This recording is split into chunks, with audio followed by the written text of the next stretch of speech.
Now I'm going to show you how to knead the dough. So we make a little hole in the flour. We're going to put the yeast inside. Then we take the salt. I want to just mention that the salt shouldn't touch the yeast, because yeast and salt are not good friends. The salt might kill the yeast. So I put the salt around and I just mix it a little bit with the flour. Then I take the water and pour it on the yeast.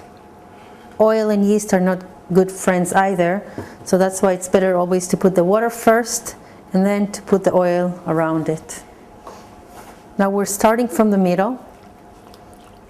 We're going to make a little mixture in the middle, and you can see, and then we're going to take the flour from the sides. It's important to start to do it always in the middle. If you do it with all the flour from the beginning, it's going to become little balls and much harder to do it later on.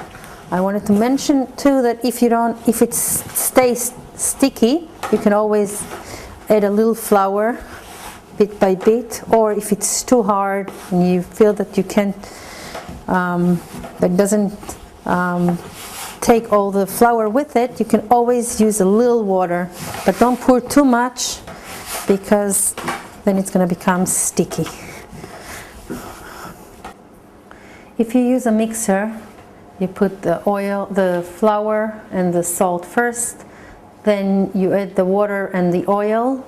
You put it on a low speed at first until it's kind of starting to form to a dough.